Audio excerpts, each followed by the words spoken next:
Hi, good evening everyone. ఇంతకుముందు పెడుతుంటే voice సరిగ్గా రావటం లేదని చెప్పేసి డిలీట్ చేయడం జరిగింది. సో చాలా రోజుల తర్వాత మీ ముందరకు వచ్చిన ద బేసిక్ రీజన్ ఒకటి, సోనం వాంగ్చుక్ అనే ఒక యాక్టివిస్ట్, సోషల్ యాక్టివిస్ట్ ఈరోజు ఢిల్లీలో 18 రోజులుగా దీక్ష కూర్చోవడం జరిగింది. ఆయన కూర్చునేది వేరే రీజన్స్ ఏం కాదు. నీట్లో ఈ విధంగా పేపర్ లీకులు జరుగుతున్నాయి, సిబిఎస్ఈ పేపర్ లీకులు జరుగుతున్నాయి, పిల్లల భవిష్యత్తు నాశనం అవుతోంది. దగ్గర ఇప్పటికీ 22 లక్షల మంది పిల్లలు దీని ద్వారా ఇబ్బంది పడినారు. సిబిఎస్ఈ ద్వారా చాలా ఇబ్బంది, ఆ పేపర్ స్కాన్ చేసి పెట్టడం వల్ల చాలా జీవితాలు నాశనం అవుతున్నాయి పిల్లల భవిష్యత్తుకు సంబంధించిన అంశం మీద అని చెప్పేసి ఆయన 18 రోజులుగా దీక్షలో కూర్చోవడం జరిగింది. అయినప్పటికీ కూడా ప్రభుత్వం నుంచి ఎటువంటి స్పందన లేకపోవడం నిజంగా బాధాకరమైన విషయం. ఎందుకంటే హిజ్ చాలా ఇన్స్పిరేషనల్గా 3 Idiots మూవీ చూసింటే ఆయన బేస్డ్గానే ఇన్స్పిరేషన్గానే ఆ మూవీ కూడా అప్పట్లో రావడం జరిగిందనమాట. ఎవరన్నా కావాలంటే ఇక చూడలేకుంటే చూడండి. హౌ ఎడ్యుకేషన్ సిస్టమ్ ఉండాలి, ఎడ్యుకేషన్లో ఏ విధంగా ఉండాలి ఆలోచన విధానం అని చాలా బ్యూటిఫుల్గా చూపించాడు. ప్రెజర్స్ ఏ విధంగా పెడుతున్నారు పిల్లల మీద అని చెప్పేసి చెప్తున్నారు. నేను ఎన్నో సార్లు కూడా చెప్పినాను, దేశంలో ఎక్కడ, ప్రపంచంలో ఎక్కడా ఉండదు మార్కులు తక్కువ వచ్చినాయని ఆత్మహత్యలు చేసుకునే దరిద్రమైన అలవాటు, ప్రెజరు మన దేశంలోనే ఉంటుంది. మన పేరెంట్స్ ఆ విధంగా పెంచుతున్నారు, మార్కుల చుట్టూ పెంచడం వల్ల ఆ విధంగా జరుగుతుందని చాలా వీడియోస్లో కూడా నేను చెప్పడం జరిగింది. సరే, వాట్ ఎవర్ మేబీ, ఈరోజు ఆయన దీక్ష చేస్తున్నారు. డెఫినెట్గా దీని మీద ప్రభుత్వాలు కూడా స్పందించి ఖచ్చితంగా యాక్షన్ తీసుకోవాలి. అంటే my request also, I don't know, నేనెవరో ఆయనకు తెలియదు, కానీ సోనం వాంగ్చుక్కి నా ద్వారా కోరుతున్నాను, ప్లీజ్ మీరు ఈ దేశం కోసం, వెరీ ఫ్యూ లెఫ్ట్ ఓవర్ ఉన్నారు ఆ విధంగా ఈ దేశం కోసం మంచి జరగాలని. ఎందుకంటే మంచి జరగాలని కోరుకునేవాళ్ళు, తన లైఫ్ కూడా సాక్రిఫై చేసేవాళ్ళు. ఈ విషయమే కాదు, చాలా విషయాల్లో ఆయన ఎన్విరాన్మెంటల్ గురించి కానీ దీని గురించి ఫైట్ చేసిన ఒక నాయకుడు, లీడర్ అతను అనమాట. పార్టీలతో సంబంధం లేదు, ఏదానికి లేదు. సో మేబీ కాక్రోచ్ పార్టీ పెట్టాడు, అలాంటి కాక్రోచ్ పార్టీలో ఉన్నాడు అతని. అంటే కాక్రోచ్ పార్టీ బేషరతుగా చెప్పింది మేము రాజకీయాల్లో ఉండటం లేదు, రావటం లేదు అని చెప్పేసి. ఇంక అలాంటప్పుడు ఏముంది? ఇప్పుడు గతంలో ఇదే అన్నా హజారే దీక్ష చేసినప్పుడు లోక్పాల్ బిల్లు కోసము కేజ్రీవాల్, అదేవిధంగా కిరణ్ బేడి, వీళ్ళందరూ దాంట్లో కూర్చున్నారు. కిరణ్ బేడికి చూస్తే లెఫ్టినెంట్ గవర్నర్ పాండిచేరి ఇచ్చినారు, సీఎం క్యాండిడేట్గా ఢిల్లీకి బీజేపీ తరఫున పోటీ చేసింది. కేజ్రీవాల్ 2 సార్లు ముఖ్యమంత్రి కూడా అయినాడు, 2 సార్లు 3 సార్లు అయినాడు కేజ్రీవాల్ కూడా అయినాడు. కానీ ఇప్పుడు కాక్రోచ్ పార్టీ అవన్నీ ఏం చెప్పటంలే కదా. అదేవిధంగా సోనం వాంగ్చుక్ కూడా అదేం చెప్పటంలే కదా.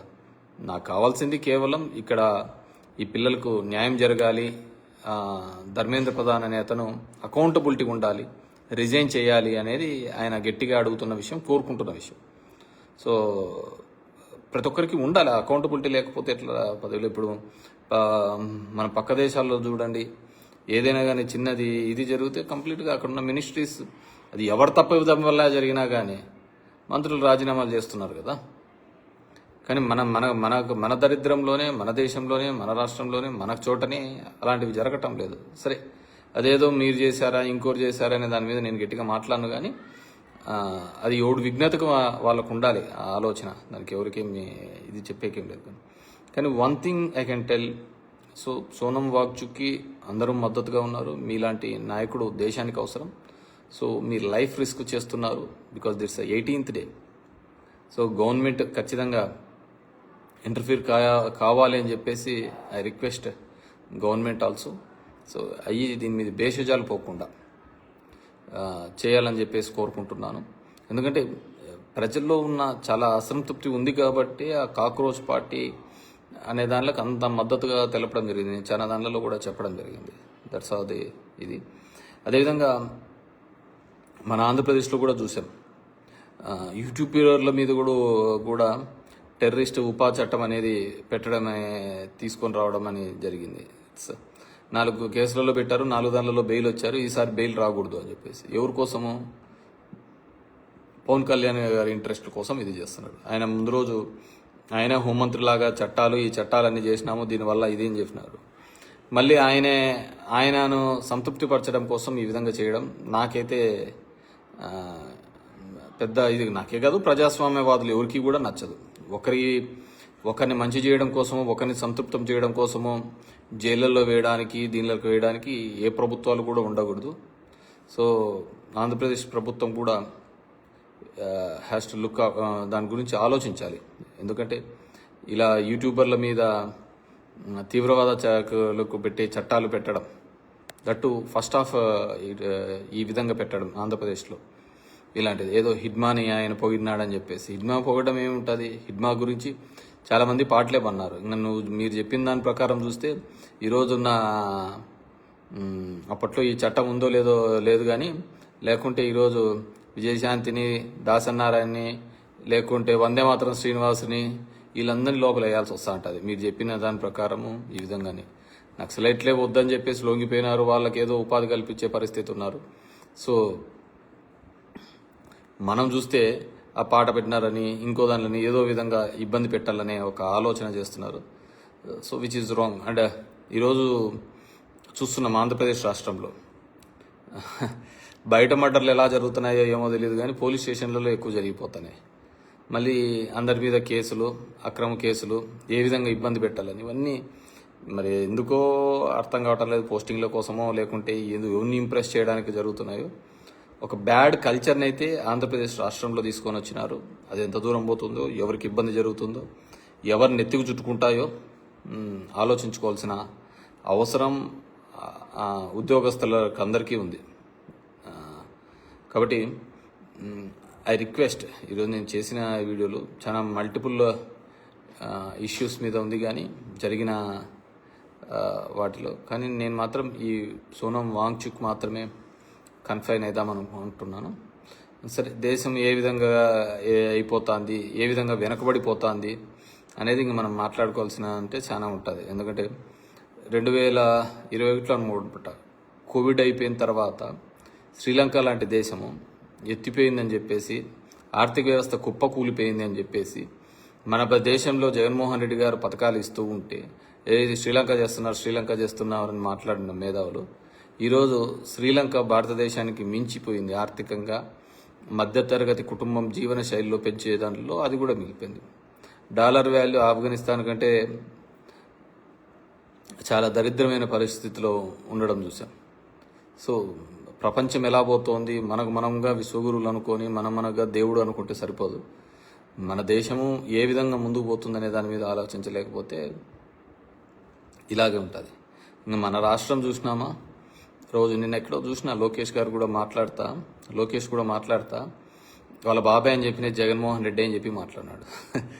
ఎన్నాలని హైకోర్టు, సుప్రీంకోర్టు ఈ ఎన్ని కోట్లలోనూ చెప్పినా ఇంకా అదే చెత్త మాట్లాడుతూ, మీకు అసలు ఇచ్చినది ఎందుకు? పవర్ ఇచ్చినది ఎందుకు? అధికారం ఇచ్చినది ఎందుకు? చెప్పినది చేయండి, ఎంప్లాయ్మెంట్స్ జనరేట్ చేయండి, లేకుంటే ఇది వదిలిపెట్టేసి బాబాయ్ చంపింటి లోపలేండి, నేను జైల్లో వేయండి జగన్ రెడ్డిని. చేత కాదా? జగన్ రెడ్డితో రాజీ అయినారా? ఊరికి పైపైన మాట్లాడతామంటున్నారా? కాదు కదా. జగన్ రెడ్డి అదే పని చేసి ఉంటే మొత్తం పై నుంచి కింది వరకు మొత్తం మీరే ఉన్నారు. జగన్మోహన్ రెడ్డిని ఈ కేసులో జైల్లో అయిపోయండి. ఎందుకు ఏపీ లేకుండా పోతున్నారు? మొదలు పెడితే గొడ్డలి పార్టీ అంటారు. సాక్ష్యాలను బూడిద చేసినది మీరు, తారుమారు చేసేది మీరు. మీ మీద ఉన్న కేసులలో ఏసీబీ కోర్టులలో clearance mistake of the facts కిందకి వేసుకునేది నేను. సో జనము, ప్రజానికం, మీరందరూ కూడా ఆలోచించుకోవాల్సిన అవసరం ఉంటుంది. బికాజ్ ఏ విధంగా ఈ రాష్ట్రాన్ని అధోగతి పాలు చేస్తున్నారు, ఏ విధంగా ఈ రాష్ట్రాన్ని అభివృద్ధి అనే పేరు మీద చెప్పి, నీ అనుభవం అనే పేరు మీద చెప్పి అప్పులు ఏ విధంగా తీసుకొని వస్తున్నారు, ఏ విధంగా ఇబ్బంది పెడుతున్నారు అనేది ప్రతి ఒక్కరూ ఆంధ్రప్రదేశ్ ప్రజలు ఆలోచించుకోవాల్సిన అవసరము, ఆవశ్యకత ఉంది. సో హెల్త్ అండ్ ఎడ్యుకేషన్ మొత్తం కొలాప్స్ కావడం జరిగింది.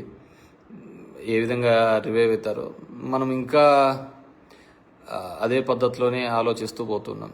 ఈరోజు పంటకు గిట్టుబాటు ధరలు లేవు. ఎరువులు ఏ విధంగా ఒకటే వారంలో 500 రూపాయలు పెరిగినాయి.